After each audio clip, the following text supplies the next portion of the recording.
Shalom shalom abari kure n'abari hafi, Imana yo mwijuru ibaha umugisha cyane. Uyu ni wa mwanya mutoyi cyane wo kuja imbere y'Imana, twiragiza Imana, twongera duhamagara Imana mu buzima bwacu kugira ngo ibintu byacu bigende neza. Dusome ijambo ry'Imana ryanditse muri Yohana wa mbere igice ca 3 ku murongo wa 23 haravuga ngo kandi cagezwe cayo ngiki nuko twizera izina ry'umwana wayo Yesu Kristo tugakundana nkuko yatubariye, kandi uwitondera ibyagezwe vyayo aguma muri yo nayo ikaguma muri we, kandi kitumenyesha yuko iguma muri twebwe ni mpwemu yaduhaye. Yesu nashimwe. Bagenzi inshuti zanje, hari abantu bibwira yuko bari mu nzira y'Imana, bakaba bibaza ko ukuntu bariko baragenda impanda ivuze bashaka kuduga canke urupfu ruje. Nagenda babwiye ko hari abantu bariko baribesha cyane, ugasanga uriko uravunika, uriko urakora ibintu ariko ukorera ubusa. Yesu nadufashe cyane. Hano ijambo ry'Imana ritubwiye ngo kandi uwitondera ibyagezwe vyayo ni ukuvuga ngo Imana yacu aguma muri yo. Ukuvuga ngo ivyagezwe na mabwiriza. Iyo rero witondera amabwiriza, muravyumva namwe, uguma mu murongo. Kandi iyo witondera ivyagezwe uguma muri yo, uguma mu Mana. Yesu nashimye, ivyo birumvikana, nayo ikaguma muri we. Hanyuma ikitumenyesha yuko iguma muri twebwe, ikikumenyesha yuko Imana iri muri wewe, nuko ufise mpwemu yera. Yesu nashimye. Abantu bariko baragenda muri iyi si batagira mpwemu yera barafise ikibazo gikomeye cyane. Nukuvuga ngo iyo udafise mpwemu yera, urashobora no kuba wumva umutima wawe wo kwegera Imana, ukumva nyene wo umuntu mwiza, ukumva nyene woja mu nzira y'Imana, ariko udafise mpwemu yera, nagenda kubwiye ko uzogwana intambara z'ivyaha z'isi na Satani n'umubiri, ugadepansa energy ziri extra kurusha umuntu afise mpwemu yera. Parce que umuntu afise mpwemu yera ibintu byose birora, akazi kose ni mpwemu yera gakora. Yesu nashimwe. Nukuvuga ngo niba ufise mpwemu yera, ikintu ca mbere akora arakugida. Nimba ugiye gutrebisha, ugiye nko guta umurongo, ubwo nyene uzabumva mpwemu yera ariko arakubwira ati iki kintu ntugikore, iki kintu kimeze gutya, akakwigisha, akakubwira. Nubona ndababwiza ukuri, mpwemu yera ni umujanama mwiza. Waruzi ko ushaka kugera ahantu ukagira imbere y'ikintu uri muri dileme, wowe nyene n'ubwenge bwawe bitashobora gutransha ngo uvuge uti iki cyo gukora kibere muri iyi situation kimeze uko, ariko mpwemu yera iyo muri kumwe arakubwira, akakubwira ati iki kintu ugikore gutya, ugikore gutya, ahantu hagende gutya, hameze uku. Yesu nashimwe. Ikintu conyene kizokugaragariza kuri kumwe n'Imana nuko ufise mpwemu yera muri wewe. Ibimenyetso bizokugaragariza ko ufise mpwemu yera muri wewe ntibigoye cyane. Bibiliya beneda, mumenyere gusoma Bibiliya, musesangure Bibiliya, irimo ukuri kose, irimo ibintu bizogenda bibagida muri uru rugendo ruja mu ijuru, buke pole ukazosanga barashitse. Yesu nashimwe.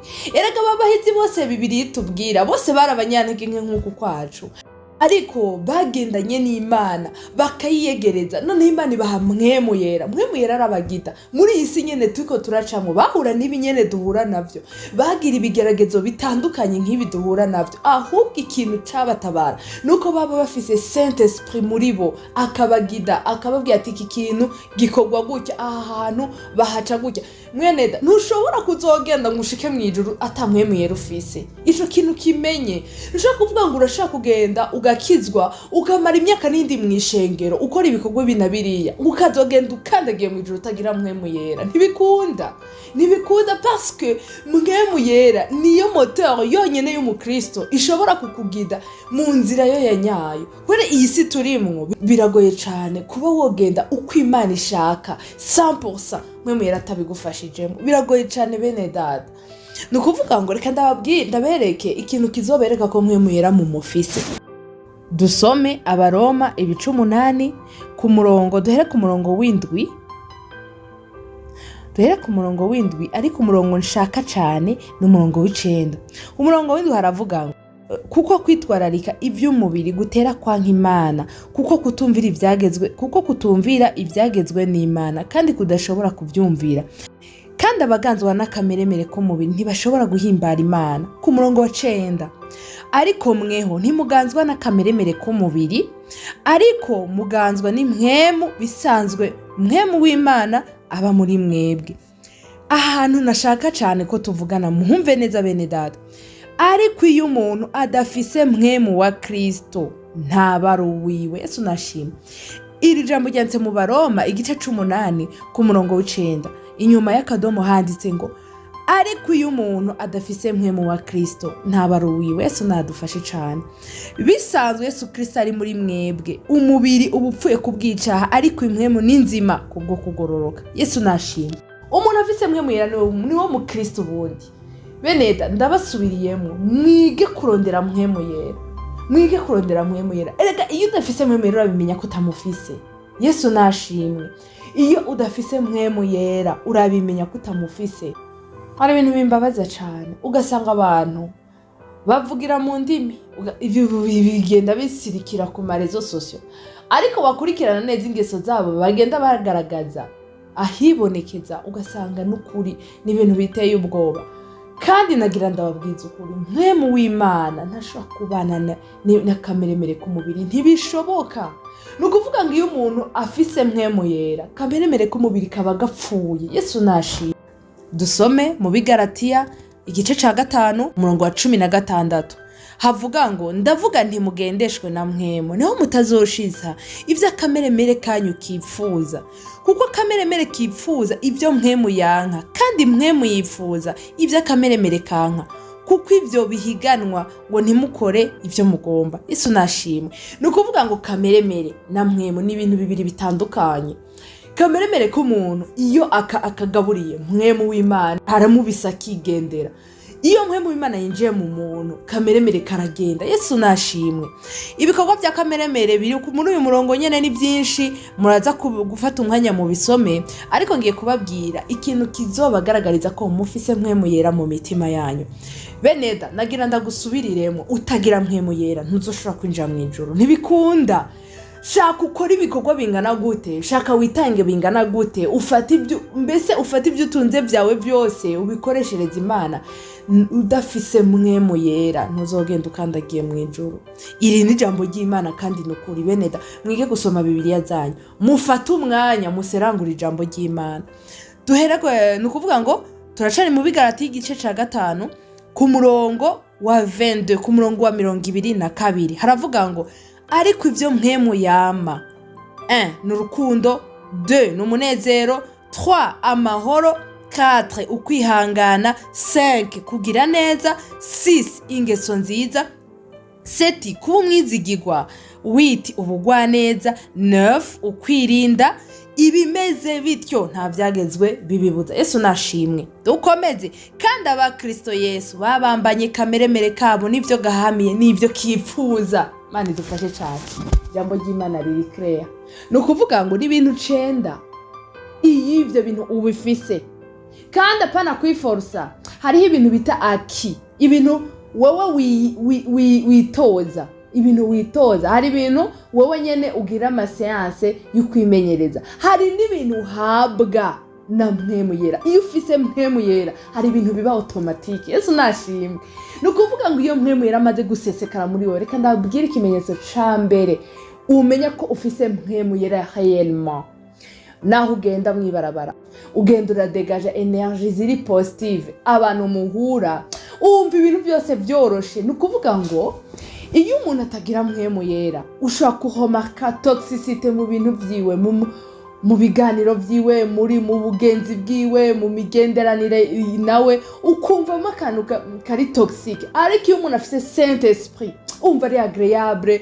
Iyo muri kumwe n'umuntu afise mpwemu yera uba wumva ari umuntu aryoshe kugumana nawe, uba wumva ari umuntu ibiganiro vyiwe biryohera amatwi, uba wumva ari umuntu vraiment aquattractinga mu buryo buri positive. Yesu nashimwe. Yesu nashimwe cyane. Nukuvuga ngo mpwemu yera iyo amaze kuza mu muntu, bemwe muzi gituma umuntu afise mpwemu yera adegaje izo energie ziri positive, surtout nko muri societe. Abantu bafise mpwemu yera n'abantu b'igikundiro, parce que umuntu afise mpwemu yera aba yujuje ibi bintu 9 nababwiye. Kandi umuntu afise ibyo bintu 9 ninde muntu yo mwanga. n'abantu bamugirira ishari n'abantu bakorana na wa mugwanizi baba bashaka gudetruiza igikorwa c'Imana kiri muri uwo muntu. Yesu nadufashe. Iyo ufise mpwemu yera nta effort ugira. Oya, ibi bintu by'ubugwaneza by'amahoro birikora. Uzumva vyikoze, ukazumva ubuzima bwawe buko buragenda neza. Yo, Yesu nahabwa icubahiro. Bantu b'Imana, murondere mpwemu yera. Kandi mpwemu yera ntibamuronka basinziriye. Mpwemu yera ntibamuronka basinziriye. Barasenga, bagafata ibihe. Icambere ukiyeza, ukarandura ikintu cyose kiguteranya n'Imana. Ahize ya Satani akoresha ya mbere mu kugira ngo atandukanye umuntu n'Imana, azana icaha akagitambika hagati. Amaze kugitambika hagati, fini tayari. Utagize ubwenge ngo ukikure ukirandure, ucihana mu kireke, Satani abagutsindiye. Bene data, ndabingingira kurondera mpwemu yera. Yesu nashimwe. Hanyuma no kuvuga ngo rero iyo umaze kwigeza ukitandukanya n'ikibi cyose, ushutangura kurondera mu maso y'Imana, ugatangura gusenga Imana, ugatangura kuyirondera, ugatangura kwiyiriza ubusa, ugatangura kuzunasenga. Beneda ntabwo gusenga soko kuvuga ngo uraje mu byumba abantu barakunda, mu byumba abantu benshi barahandurira kuko hadutse inyigisho zizimiza, ntukimenya ahantu ho, ntukimenya hatariho. Yesu nadufashe cyane. Mu mashamba Beneda siho. Rondera Imana mu nzu yawe, wewe nyene genda mu cumba cyawe upfunge, uhamagara Imana, usenge, wibwire uti Imana yanje raba rero ivyantandukanya nawe nabikuye, none ngwino. Imana iri juste Beneda. Imana ntiraba abantu ku butoni. Iyo uri kurayiyegereza irakwegera ikaza, ukayumva kubwa santa présence. Beneda narababwiye, iyo Imana ikwegereye ubimenyera mu bintu byinshi. D'abord tangura uraronka Saint Esprit. Ica kabiri uragira ingabire zitandukanye. Hari ibintu Imana igenda gukoresha utoshobora gukora utiyegereza Imana. Yesu nashimwe. Iraguha ubushobozi n'ububasha ku bintu byinshi bitandukanye. Yesu nashimwe. Abantu begera Imana bamenye ibanga, barazi ibyo ndiko ndavuga. Beneda murondere mpwemu yera. Yesu nadufashe. Nukuvuga ngo Imana nimara kubona uri kurayiyegereza, uriko urarondera mu maso hayo, ikiza kandi kikugabira, ikiguha mpwemu yera, ariko uramusaba. Kandi rero ukobeje mwibuke babigishwa ba Yesu Kristo bamaze iminsi 10 biyugaranye. Mpwemu yera ntumurondera widibamiye. Oya, bamaze iminsi 10 bari mu nzu basenga, bahuje umutima, bihana, biyeza, akantu kose barandura, basenga Imana bakobeje, barondera mpwemu yera. Ku munsi wa 10 siho yaje. Beneda bagiriye ubuntu, harabaronderera mpwemu yera igihe kitari gito, ariko ugakovya ugahorwana. Iyo umaze kumuronka tayari ucusigara utera amagusa kugira ngo ntagucike. Kutera amano kugira gute wirinda ibintu bibiza kumugunda, biza kumubangamira. Nukuvuga ngo iyo muri kumwe no mujyanama mwiza, ubuzima bwawe buroroha. D'abord arakurinda, arakwereka, akakubwira amabanga, akakubwira ati hari ahantu ibintu bimeze uko ntujeyo, uyu muntu muhuye ibi nibi akakubwira n'ukuri. Cyangwa ugiye nko gukora ikintu ati umva rero anyugira tambika ibirenge ahantu siho. Imana yawe irababara. Mpwemu yera n'umugide mwiza. Yesu nashimwe. Ndabashishikariza mwese abantu b'Imana kurondera Saint Esprit. Ana data wa twese uri mu ijuru, mu izina ry'umwana wa Yesu Kristo ndongeye kuza imbere yawe, kwa kundi nyene mwami Yesu Kristo utuzi mu bunyantege nke ntaco turi. Mana yo mu ijuru turagushima, turagukengurukiye, watugiriye neza, wongeye kutwereka uyu munsi. Yesu Kristo ntaco twatanze, nta nico twari turico, ariko n'ubuntu watugiriye. Kandi Mana, umuntu nimba umwongeye ku umunsi, hari ico umushakako, hari ikintu ushaka gukorera byase bikunze. None Mana turakwinginze ngo dukoreshe uko ushaka. Mwami Yesu Kristo, ico waduteganirije tugukorera muri iyi si, mwami kikugirira akamaro, ndakwinginze ngo kidukoreshe. Turi hano udutransforme, udukuremo inkamba zose, utuvugutire, uducure inkamba zituvemo, hanyuma uco duhindura icuma cawe ukoresha. Mwami Yesu Kristo twiteguye kugukorera uko biri kose. Mwami Mana data wa twese uri mu ijuru. Rero Yesu Kristo bano bantu bakurikiranye kino kiganiro ndabakuretse ndashize mu biganza vyawe. Ehe Yesu ndakwinginze ubumvisha akamaro ka mpwemu yera. None Mana ucugenda umuntu wese mwami Yesu Kristo arekagira inzara n'inyota byo kukurondera, mwami umugabire mpwemu yera, kuko nta kino gihe kitugeze mu giteye ubwoba. Hari ibintu byinshi bijijisha biza vyiseshana nawe, vyiza vyisesha n'ibivuye iwawe. Umuntu adafise mpwemu yera ngagira amaso y'umwuka ntashaka kubidetekta, kandi ivyo bintu bishobora gutwara n'ubugingo bw'umuntu. Kuko wavuze ngo mu minsi ihereza hari abazozimiza benshi ngo n'abatoranijwe ngo ntivyashoboka. Yesu we ndakwinginze ntazogira umuntu yatoranijwe azimira muri aba bantu bari kumviriza kino kiganiro. Mwami Yesu Kristo bagenderere, bahe mpwemu yera, bahe amaso y'umwuka abafasha kugenda muri kino gihe kigoye cikidambidambi kiruhije kirimo ibintu vyinshi cyane. Mwami Yesu umwa Satani ariko aratega abantu bawe kugira bagwemo. Yesu hanyuma mwami Yesu tukuragije uyu munsi wose mu izina rya Yesu Kristo, nuko twama tubikura. Satani buri munsi ahora ari maso, abashaka kwica abantu kandi abashaka kubica imibiri n'ubugingo, akabashaka kubahenebereza muri gihonomo. Nyamara Yesu Kristo waramutsinze. Mu izina rya Yesu Kristo turamufatije imirimo byacu no mu bacu. Mu izina rya Yesu abantu bose bariko barakurikira kino kiganiro, mu izina rya Yesu Kristo ugende mu vyabo. Mwami Yesu ugende mu kazi, ugende mu ngo zabo, ubazitirire, ubagiriye neza. Ikishije vyose ukomeze bahinza n'inyota byo gukiranuka kugira ngo bazokubone kuri wa munsi. Urakoze Mana kubyumvise kandi kubikora. Ni mu izina ryawe rya Yesu Kristo umwami wacu ndabisavyemo. Amena. Murakoze cyane. Yesu abaho umugisha mwirirwa amahoro.